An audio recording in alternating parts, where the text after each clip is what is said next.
thanks again for agreeing to do the interview with us. Oh, no problem. I'm more than happy to.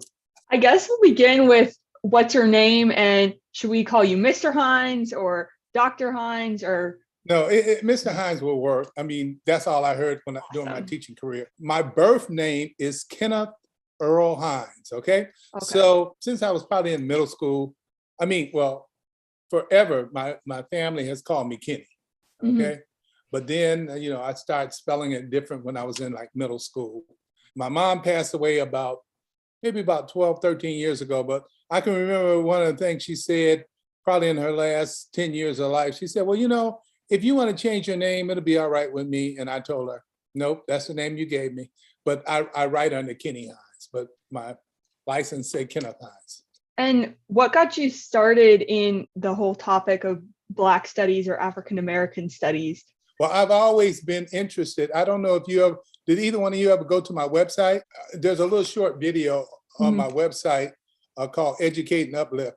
And when I was in high school, and I explained that in that little short video, when I was in high school, they taught, this was eons ago, almost 60 years ago.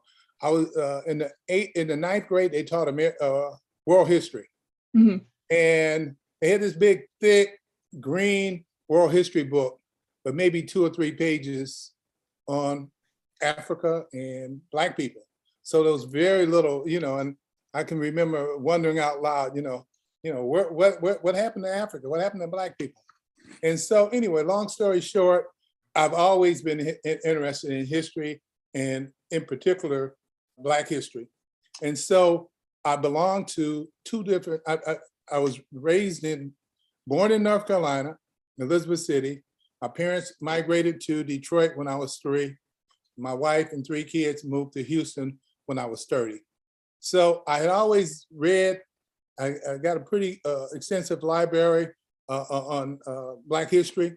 But when I got to Houston, I joined a study group, probably maybe 40, 50 people in the study group. And each week they would have, I think every 2 weeks, they would have speakers that would come in, and sometimes it would be members of the group. And I was in awe at how much these people knew about history. And then I joined, when that group broke up, I joined another group. It was just 5 of us, a small group. And we continued up until maybe 6 or 7 years ago.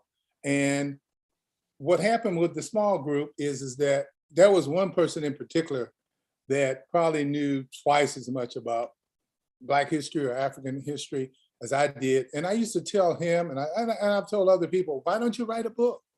Why don't you write a book? And so at some point in time, I said to myself, I didn't want to take all this knowledge to the grave.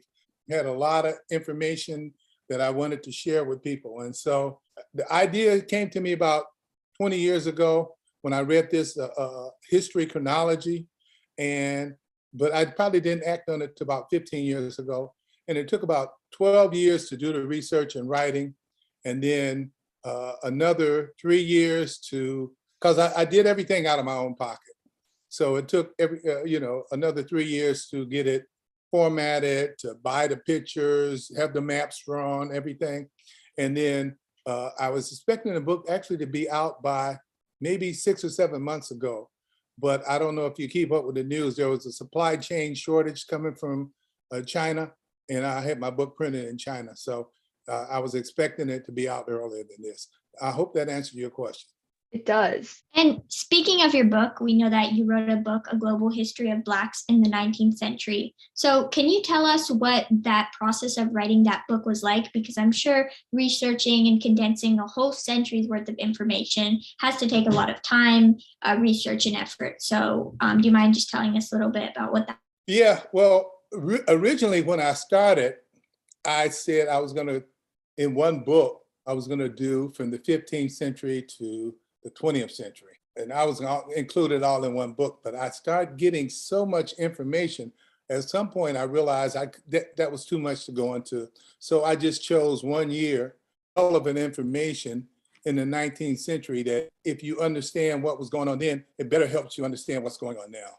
So I started with chronologies or looking at things that had happened If you notice, most times when people write a chronology, it's one or two sentences and it doesn't go into detail.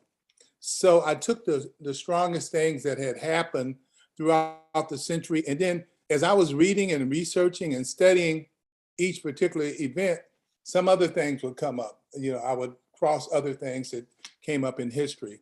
I applied what I knew, but sometimes I could write one article, a story in a day, and then sometimes it might take a month because it was so much information. I mean, you all in your text, you said something about the Berlin Conference. That's a good example.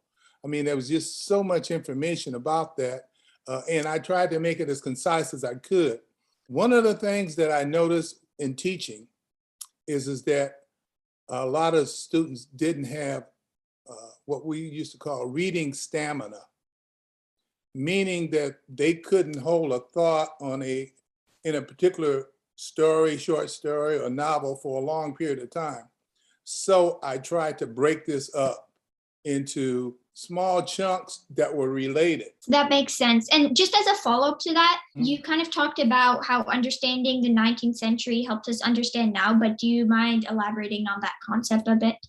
A good example is that if you look at a lot of the voter suppression techniques that are going on now, if you know what happened in Reconstruction, Reconstruction was a period that lasted from 1865 to 1877, roughly 12 years. But after Rutherford B. Hayes got in as president, they start doing a lot of things to suppress voting and start attacking Blacks who were voting. It became so much so that a lot of Blacks stopped voting, and so if you understand that this has happened before, much of the things that are happening in the news today, if you have a basis to understanding a lot of these things had happened before, not just in the 20th century when the civil rights movement was going on, but all the way back to the 19th century, everything after Reconstruction, a lot of the riots, a lot of the lynchings, a lot of the things that were going on to suppress the votes began in the 19th century. And all I was saying, I just use that as an example. If you understand that these things that are happening today happened before, the vote is so precious that some people are willing to do just about anything for it. And after slavery ended in 1865, what you had is several states like Mississippi, South Carolina, and to some degree, Louisiana, where Blacks in the states outnumbered the whites. And then you have a lot of states where it was really close.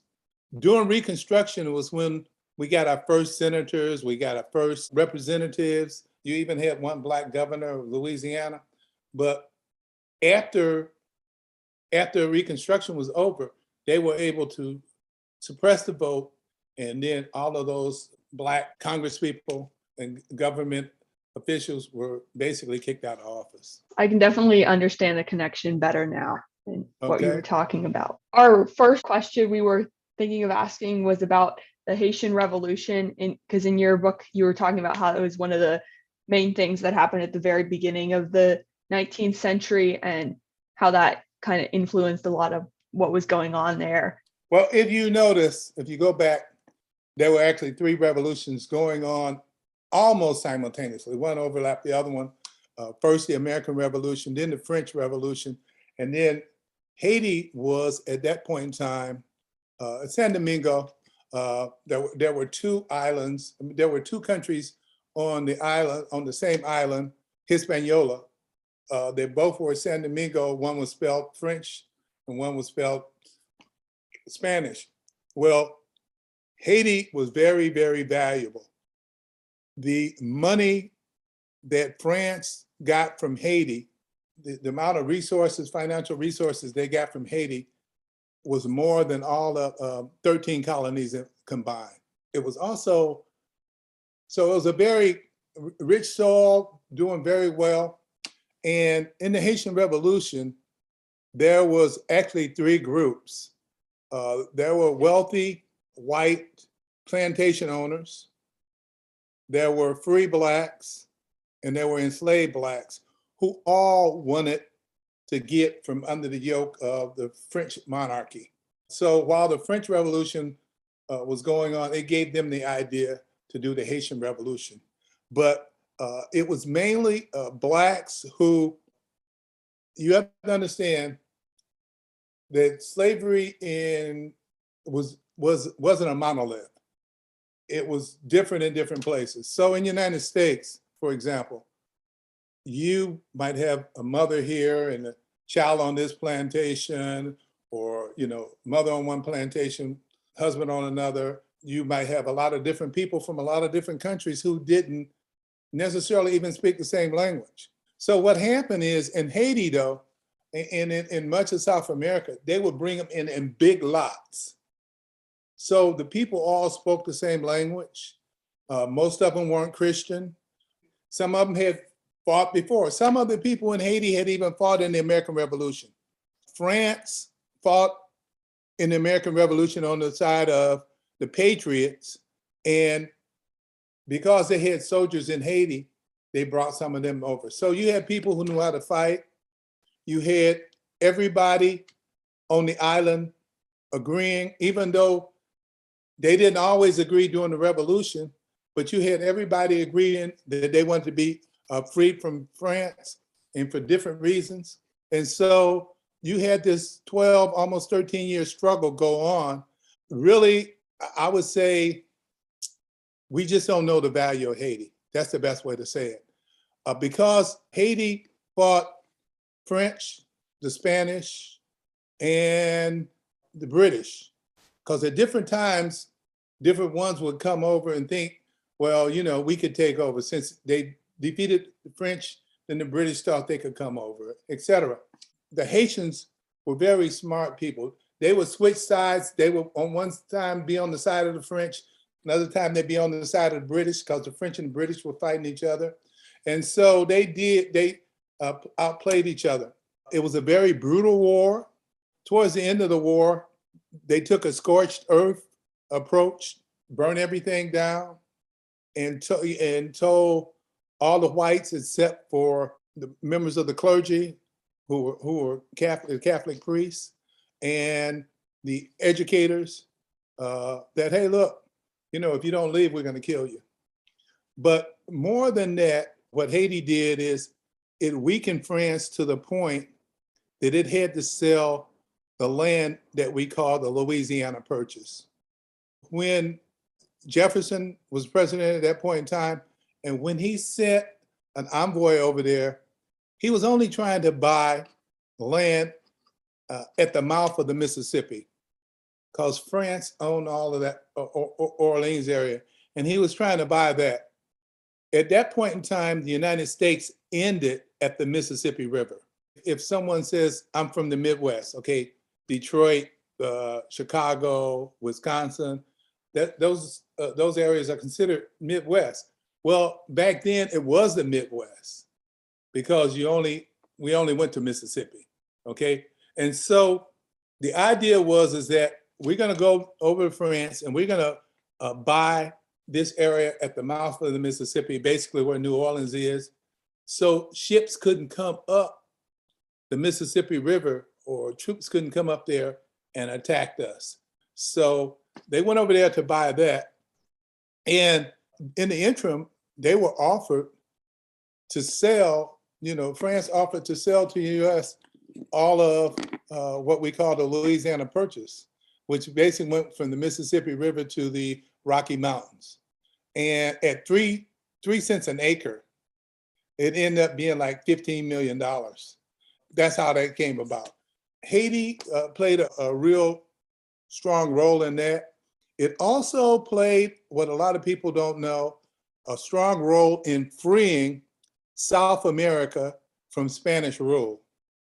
It gave guns, it gave printing presses, a safe harbor to some of the people who were leading the revolution in South America. So it has played a strong role. But after that, what the United States and, I mean, it's a long story, so I won't just stay on that, but I'll basically say United States, France, Britain conspired to keep Haiti down.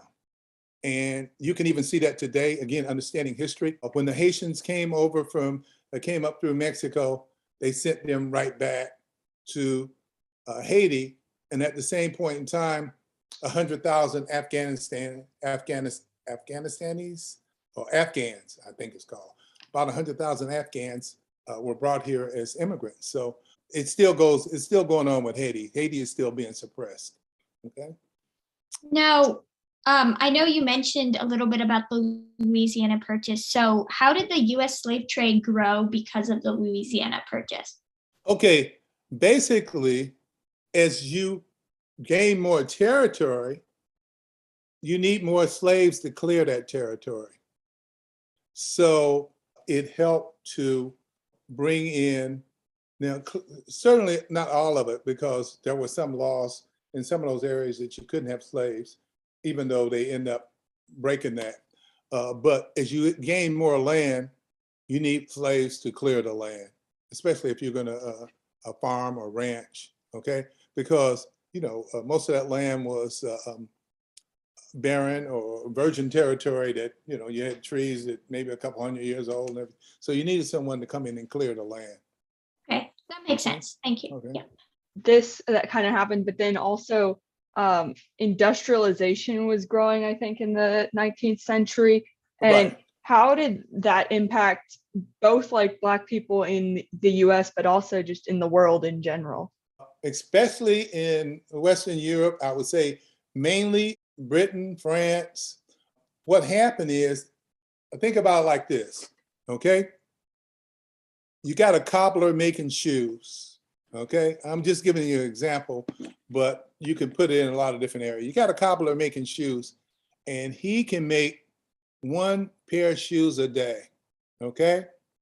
So with industrialization, maybe he can make 10 or 15 or 20 pairs of shoes a day, okay? You don't need as much labor, okay? So now you're France, now you're Britain, now you're Germany, and you've got all of these people who don't have jobs. What are you gonna do? Okay, I'll put them on a boat and send them to the United States, or put them on a boat and send them to Australia, okay? And so that's how industrialization worked. Does that make sense? And you can even see it today. I mean, sometimes you end up killing your own customers. And for example, you know, I went to a McDonald's the other day, and, you know, they had the kiosks, and they had someone who was there telling you how to work the kiosk. So there was another young lady there. She was on a different kiosk, and she was on the phone, like maybe she's asking everybody what they want. So anyway, I was the only one in the restaurant, but there was a line of cars, maybe 7, 8 cars to drive in. It took me just as long as it probably took me maybe 20 years ago, maybe 40 years ago, when I went to a McDonald's, where they made the fish sandwich fresh, but it was hot, you know, back then it was hot, the cheese had melted. The one I got yesterday, you know, it was, so, I mean, that's industrialization. Okay, look, let's find a quicker way to do it. And you also can see it in the banks, where you go in and you do your teller, you know, the banking teller is now a machine. So industrialization, there's good sides of it, but if it puts too many people out of work, you're killing your own customers. So Okay, that makes sense. And I like that example that you gave, especially about McDonald's. right. I've also done a little bit of research as well in the Berlin Conference, and I was just wondering, how did that and just the colonization of the African continent by the European countries affect the world in the 1800s, but also how does it still affect us? Okay, in what we call South Africa today, you had the Dutch who were there in the 17th century, okay? And as Britain and France fought and fought and fought, the Dutch was on the side of the French, and they lost what we call South Africa. They also called it Cape Colony. It's at the bottom of the African continent, okay? And up at the top of the African continent, or near the top, is Egypt. And what had happened in the 1900s is that Egypt had originally been explored by the French, but then again, they lost the war to the British, and the British took it over for a period of time as a colony. So Britain's idea is, hey, I'm going to build a railroad. I'm going to connect my colonies from Cairo, South Africa, all the way up to Egypt, okay? So what ends up happening is France, on the other hand, has said they're going to build colonies going east to west. And so right there was a conflict. But France and Britain were the first two to really do major colonization efforts there. Well, this one little country, Belgium, had staked out a big area called the Congo, which was very rich in rubber and other resources, elephant tusks. But Belgium, compared to the other European countries, was like a nobody. So basically what they did is they got with the Germans and they said, look, we need to have a conference. And we need a conference, and we are going to set the rules of the game in terms of who can take what territory. Because it wouldn't have been anything for another country to take over the land that Belgium had. Now think about it like this. Before 1871, there was no country called Germany. Okay? Before 1871, there was no country called Italy.